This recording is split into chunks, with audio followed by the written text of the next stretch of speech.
Well, Ian, last week you asked for spirit, you asked for people to roll their sleeves up, and they certainly did that today away at Oxford, didn't they? Yeah, I think so. Certainly in the second half. I thought we did in the first half, but I thought Oxford were very good in the first half. They passed the ball really well and they got behind us in some good moments. We still had a couple of chances there in the first half, getting in behind them, but in the second half I thought we stepped up a level. I thought we were more intense with our play again.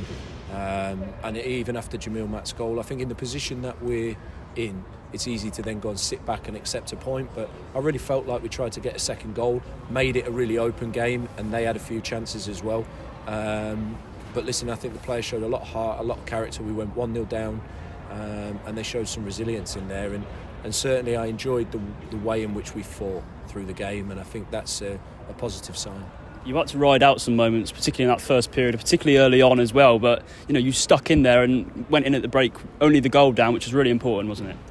Yeah, it was a torturous first minute. They had 3 corners in the first minute, and I wasn't enjoying that. We came into the game a little bit, but yeah, I thought that they were without doubt the better team in the first half. But we had to show some resilience to get to half time, to be able to affect it and change it a little bit. Jameel Matt came on. During the second half, we dropped Marchie a little bit deeper to get better pressure around their midfielders. I thought we did that well. So. And look, we had to battle. We had to battle against a very good team, and in the end, it's a good away point. And there was a real swagger about the players in the second half, wasn't there? Going forward, and aside from the goal, created other really good chances. Look, the players are good.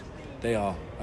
They look short on confidence, and when things don't go your way, it's very easy to that simple pass that you can normally make suddenly becomes a much harder pass. And when we felt like we were on top of the game and we were getting momentum and the crowd was maybe going against Oxford a little bit, the players' confidence grew, and when it grew, they performed well. So we have to find a place where we don't get too downhearted when it's not perfect straight away, that we can bounce back from any mistakes and show a bit more resilience in there, and then the players can show the qualities that they do have.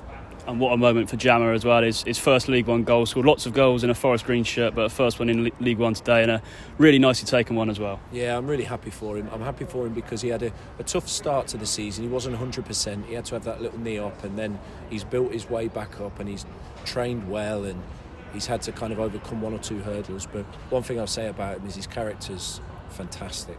His character's top draw. And he's positive with the group. He doesn't get down. He drives the lads on, whether he's on the pitch or off the pitch. So he's a credit to himself, and because of that, it makes it extra when he goes and gets his first League One goal. And it was a good finish as well. Great ball from Corey, and he started the move as well. So yeah, happy for him. Injury and availability issues have been well documented. How important is sort of togetherness going to be in this run of injuries, I guess? Yeah, we've had to look. We've been a bit.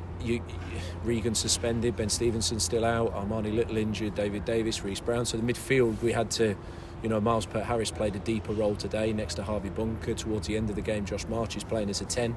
So we kind of have to ask big questions of players, to be a little bit out of their comfort zone, and I think they're ready to do that. You could see the bench was a little bit short today. We had to bring Bailey off. He was wanting to go on, but I could see that he wasn't 100%, but he was willing to push. So yeah, I think we've got to be together. I think players are getting closer. I think the fans enjoyed seeing Matty Stevens out warming up today, and Dokes and Jordan Moore-Taylor, knowing that they're that little step closer. So look, when we can get these guys back, we'll be even more competitive. So yeah, it's an important point today. A nice break from the league now with 2 cup games, and then we can focus back on that. And what's the verdict with Armani, who obviously picked up an injury in midweek, and Kyle McAllister as well, who picked up a nasty one in the first half? Yeah, and this is what I say, when it's down, Kyle McAllister, you can't really legislate for that. He's headed the ball, he's got kicked in the face. It looks quite bad, but hopefully it's not long term. He recovers fairly quickly. We obviously have to do all the checks for him. Armani just turned his ankle, so I don't think that's a long one either, but a couple of weeks. So they seem to come thick and fast, but we keep looking at the chart, and when the players are back, it's getting closer and closer for more and more to be back, so I'm happy with that. You mentioned a couple of home games now, a couple of cup games. There's 4 home games in a row. Just how useful is that going to be? And it's going to be a time where we need everyone, isn't it? The fans, players, everyone to get behind the team. Absolutely. I thought the fans were brilliant today. They were so good for us, and the reception we got at the end, I think they see that everybody's fighting really hard.